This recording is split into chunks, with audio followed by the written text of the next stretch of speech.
Just a quick heads up, throughout this video, I told you guys to follow my mouse and look at where my mouse is, but after watching it just now, the mouse actually doesn't pop up, so I'm sorry, you'll have to try and follow along. I'll try and fix it for next time. Hey guys, it's Lockie. Welcome to this first episode of the modeling series. I haven't got a name. I haven't got a proper name for it yet. But this is just the series where I'm going to show you how I do specific parts in Blender.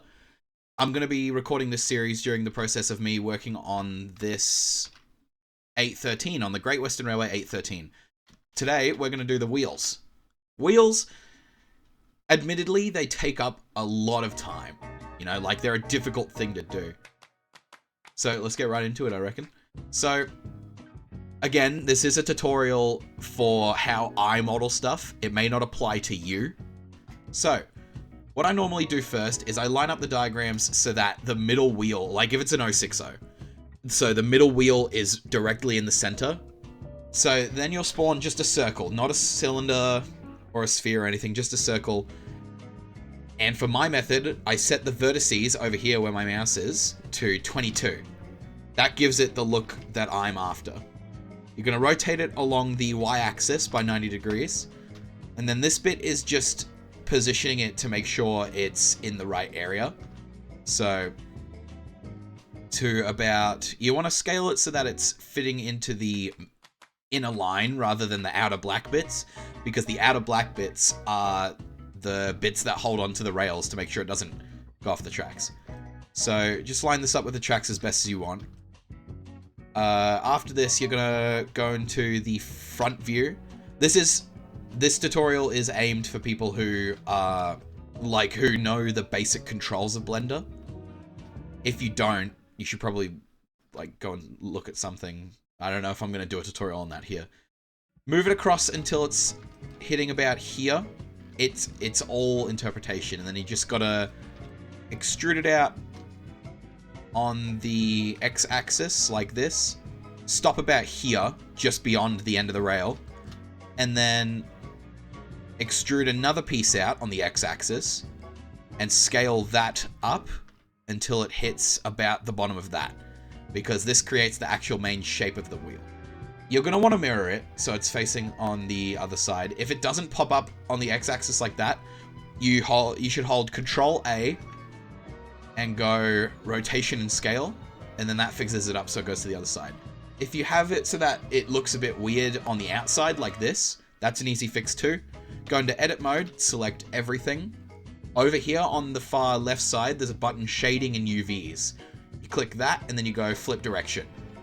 And that should fix it up so the outside is gray like that instead of how it is when it's inverted. Now this next bit is really just extruding and messing around with the shape until it fits until it fits how it looks in the diagrams. But the important thing is, let's just go like this just for reference. Once you've got your shape here, you need to extrude it out on the front again.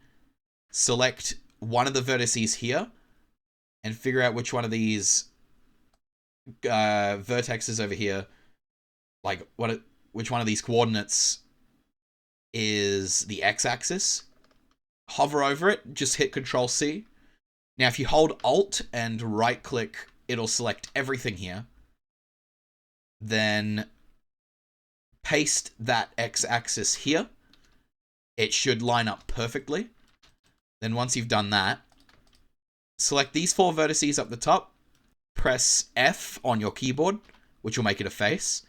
Then select 2 of those vertices, and if you hold F, it'll make faces that go all around the circle like this.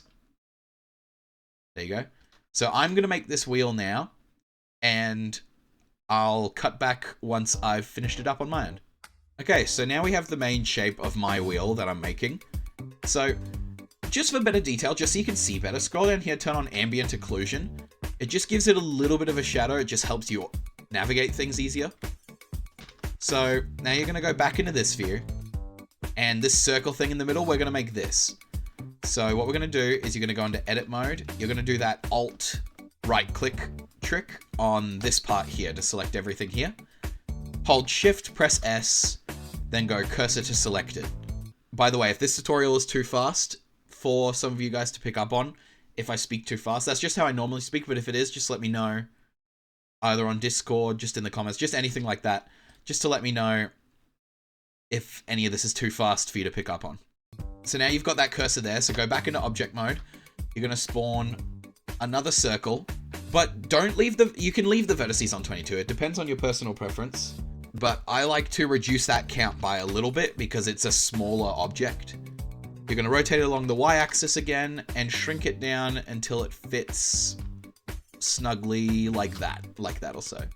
Then what I like to do, this is just, all of this is personal preference. You can adjust this how you need to. What I like to do here, hold shift and D to make a copy of this, then you right click to put it back in its original position.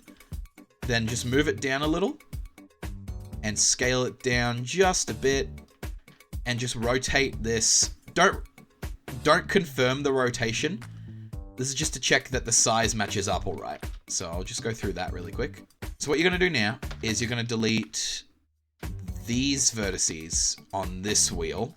Yeah, delete these vertices on this wheel because you're going to connect this end vertice up here. Oh, no.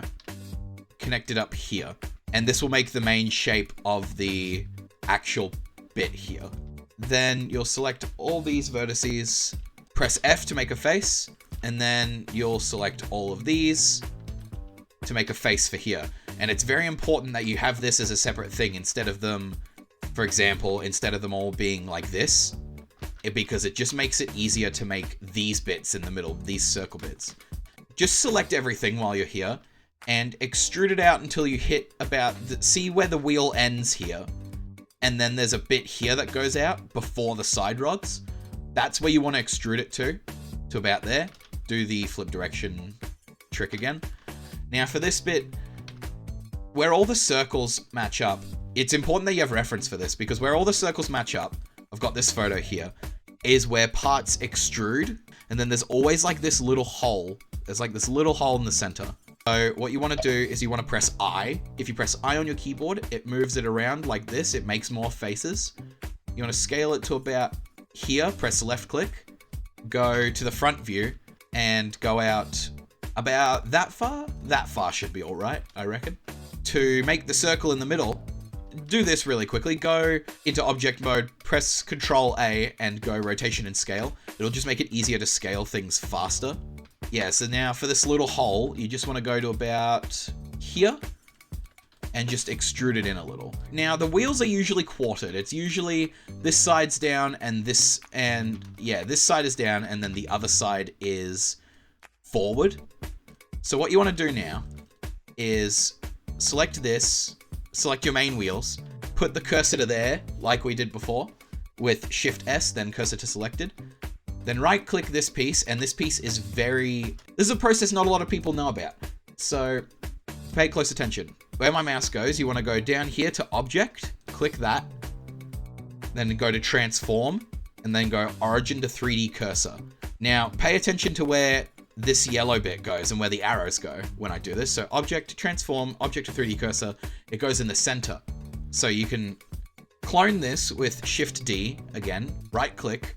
Then when you rotate it along the Z axis to the other side, it'll go along this way instead of it going like just to the other side of this and sticking out here. Yeah, so that's it for this bit. I usually put a cylinder in the middle as well to connect the two wheels together. So I'll just do that really quickly. There's so many methods of how to do it, but do whichever one works for you best. Okay, so we are already like halfway done with the wheel. So we're going to do these bits that stick out now. I'm really not good with train parts. Please ignore that. So it's really good to have reference pictures because you need to like be able to count how many there are. So this is how I do it. I count how many of these there are. So 1, 2, 3, 4. So there's 12. What I would do then, so you need to go 360, which is the like degree of all circles. Then you got to divide that by how many of these there are. So in this case, there's 12. You get this result, so 30. So for these bits, actually, I should be doing this first. I do the cursor to selected thing on the end of this wheel again. And then I would make a plane, rotate it along the y-axis, and then just like move it in edit mode so the cursor stays there. But I would mess around with this a bit until I got like the right shape. Hang on, I'll just work on this really quickly. I'll show you how I do it normally. I don't go all out with my models most of the time. The N5 was an exception. But I would just extrude it out until it hits about there. Unless it's different on the actual thing. I'll go fix it up later. I'd grab this, move it back up, and extrude it out maybe 3 more times. Mess around with the scale. This is the bit I like doing. So on real engines, these bits go out to about there. And then I start scaling these other ones down so they go up kind of like a ramp, sort of. But then, yeah, you should have something like this. Just flip the direction again when you do that. So what you're going to do then is you're going to get this number, you're going to get 30, and you're going to start cloning it and rotating it on this axis, like where you are now. But you're going to rotate it so it's by 30 every time. And then if you do it correctly, you should have as many as there is on the real engine. So I'll just finish this up really quick. You're going to see that there are bits here that like go into the wheel like this. They shouldn't be doing that. So what you're going to do is you're going to delete them on one side. So what you're going to do, you're going to go into edit mode. You're going to select the parts that aren't in the right spot. And then down here where it says global, where you can change what the cursor thing is, if you change that to local, it'll adjust it so that it's on the same rotation as the object itself. So then you can just go and fix it up as you need to. This is a tame one, so I'll show you how I do it on this one. So I'd grab all of this, move it to about here, I'd say. And then deselect that side and grab this side and move it to about there. And then when you're done with it, it matches up pretty well. Yeah, once you've done that, select the pieces you edited, join those together now, do the rotation and scale thing. Then you want to mirror it so it goes onto this side. So not the x-axis, but the y-axis. So then you don't have to do that all over again. You can join this up with these pieces as well. Join those up. Set the origin to the cursor in the center again, like we did before. And rotate it to the other side. And then you're going to rotate it along this axis by 90 degrees so it lines up with this other piece. And there we go. That's like the main bit of the wheels done. If you were making something like a J72 that doesn't have counterweights, that would be it. That'd be all you need for the wheels, really. Because this has counterweights, we're going to have to make those. So I'll fix up this wheel so that it looks good and accurate to the engine for me. And then I'll cut back and we'll get onto the counterweights. So I've fixed up the wheels now onto the counterweights. So for this bit, you're going to want to apply the mirror edits to the main bit of the wheel. Just so when you go into edit mode, you have both sides instead of just the one. This next bit, so steam engines, they don't have the same counterweights. Sometimes they have them like under the side rods or something. So for the purpose of this, we're going to clone the whole wheel. Don't join it or anything. Just select the whole thing in wireframe mode. Shift D. And then just move that to where the other wheel is. Try and match it up as best as you can.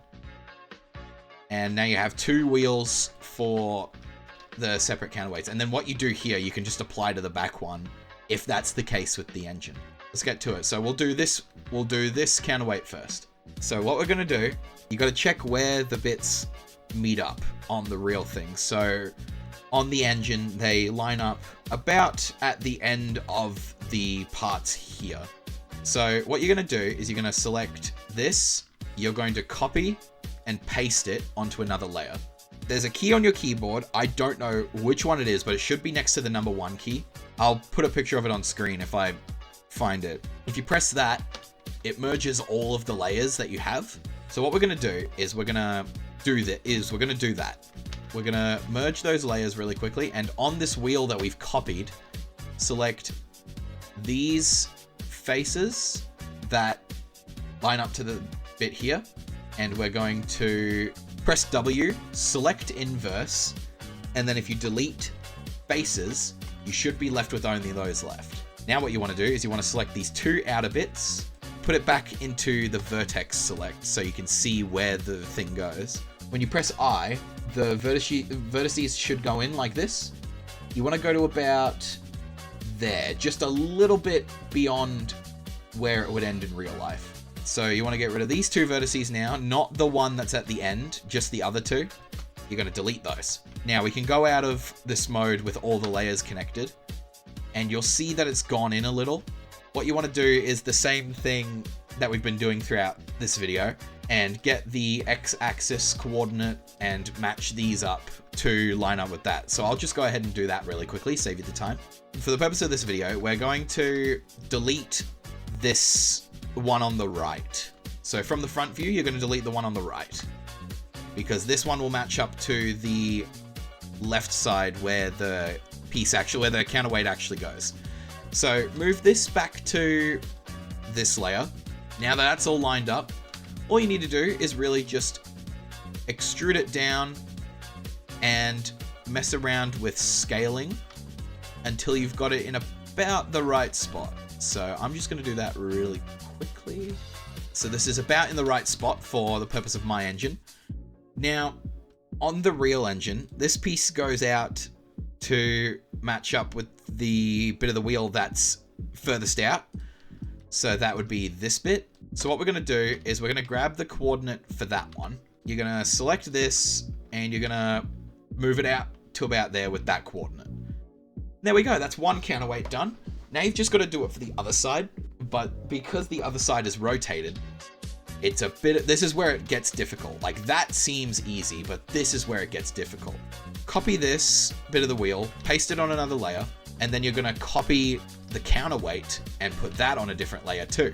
What you want to do now is you want to rotate that along the Z-axis and then go back into the multi-layer section to rotate it so that it matches up with this. So what you want to do then, select the copied wheel and select all of the faces that roughly match up the wheel with the counterweight that we've got copied here. You're going to do the select inverse thing and delete again, delete faces. When you go back into vertex select, you only have to match it up to about there, I'd say. Then just delete this end vertice and that vertice. Now you might have to connect these up again, so you just select the two vertice edges while you're in wireframe mode and just join them up like that. And do the coordinate thing again with these matching up to here. I'll just do that really quickly. What you want to do now is go back to this, go to this object, the copied wheel flange, and select all of these outer bits. Then delete them, delete their vertices. So you select the two pieces, you hold Control and you press J, and then that joins them into one piece. So then while you're still in wireframe mode, select these two and join them up, and then select these two and join them up. Hold Alt and right click this bit to select this whole side and make a new face there. Do that for the other side as well. Now see how this bit's extruding out? We want these bits that are inside a bit more to go out to where they are. So yeah, just get that coordinate, select all those and click that.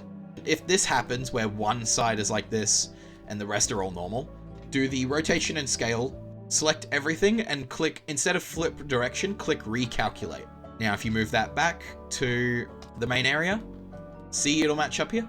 So that's the first set of counterweights done. Once you've done this, you can join up all of these, but what you want to do with this, it's very specific. If you want the wheel to rotate normally, join all of these pieces first, so they're all one piece, and then join that to the wheel, because then it will match the origin of the main wheel, and when you spin it, it won't like bounce around or anything. Yeah, so now you've got this. Okay, so what you can do now is you can move this back to the original layer by pressing M and then putting it on the first layer where we started everything. Probably should have mentioned that at the start, but we'll circle back. Yeah, then if you hold Shift D to clone it, right click to put it back in its place, you can just copy this to the other side now. So that's already 2 out of your 3 wheels done, which is really good. Now, for this wheel, it's exactly the same process as these ones. So what I'm going to do is I'm going to cut off from here. I'm going to do the counterweight on this wheel, and then I'll come back and we'll get onto side rods. Alrighty, so I've just finished up that center wheel, and now our wheels are looking really good. I'll show you how to do the actual bits that hold them in first. I don't know if they're called crank pins. I just hear it on Thomas, and I'm like, yep, crank pins, that's the one. So for this video, just so you know what I'm talking about, I'm going to say crank pins. So to make those, you want to put the cursor to the selected wheel, and you're going to put another cylinder. Instead of making it 22 or 32 or 18, you're going to make it 8. So you're going to go to the front view, rotate it by 90 degrees, and then you want to move it to the front here, like to the front of the wheel on this side. Scale it down, and you just want to go back into object mode, rotate it a bunch, change the position and scaling where you need to, just so it lines up to the circle bit where the actual side rod's being held. You just want to move it back to this part of the wheel, so it goes, is that going in? Yeah, so it goes in, and then you got to move it out a lot. So you got to do the same thing we've done with the wheels at this point, rotate it along the Z-axis at 180 degrees, then rotate it on this side at 90 degrees. This will be on the X-axis, by the way, so this is X, that's Y, that's Z. So just join these two up for now. Put the cursor to selected on these other wheels and copy and paste it to those other wheels so you have them there ready to go. If you need to, let's say you make the side rods and you figure out, wow, this is a bit too wide or this is a bit too out. You can always go back and like adjust the scaling, but you don't have to adjust it on each of these ones. If you adjust it on one, just delete the other two and put them back. For the side rods, it really depends on the side rod that you're making. Like, it's really just a bunch of circles. I'll show you like a very simple way of doing it. So I'm not going to use these side rods for this engine, but I'll show you a very simple way you can do it. You need to go into edit mode, you need to select this, you need to go cursor to selected. Now spawn in a circle. This can be 16 or 20 on the vertices, depending on what you're going for. So scale it till it's about here. You can always go back and fix it. With these models, you can always go back and fix them. You got to mess around with the scaling. This is what I mean. So sometimes side rods aren't that thick. Sometimes they only go to about here, and then you've got all this space, and it's like, oh my god, what do I do with all this space? You can always go back and fix that. Now these side rods, again, they're not the final ones being used, but I'm just showing you very simplistic ones. And then you want to select this one on the next wheel, and then you can just copy and paste that over there. They sometimes have these bits that stick up. That's okay. What you can do is select these two faces up the top. Before you do that, go do the rotation scale trick again. Then you can press I to go to about there, I'd say. Then you can extrude it up as far as you need to, and then that's done. This is just a test thing. This isn't going to be the final thing on my side rods, so you can mess around with it. Make it look as good as you need to. Try not to... I've seen a lot of people do side rods, and it's very good that they're able to model wheels, but a lot of them make the side rods very skinny. Try not to make them too skinny. Like, sometimes they're skinny. Sometimes they are.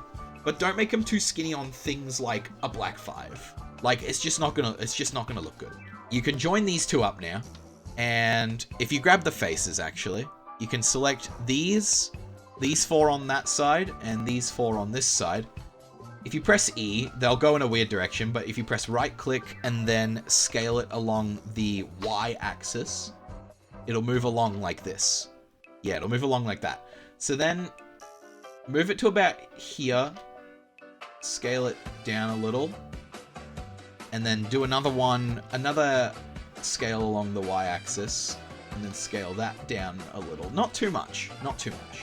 So now, if you press W, while you've still got these two sides selected, you can press this button here, Bridge Edge Loops, and it will join them together.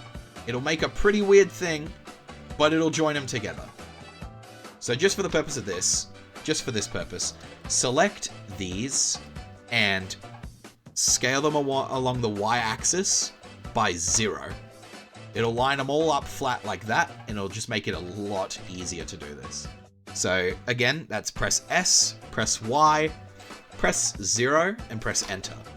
And then it'll make it all flat like that. And now, sometimes you can just leave a side rod like this, sometimes you have to scale it down, scale it up. But sometimes you have those engines that have the bits that like bulge out in the center. So what you're going to do is you're going to press I. Oh wait, do the...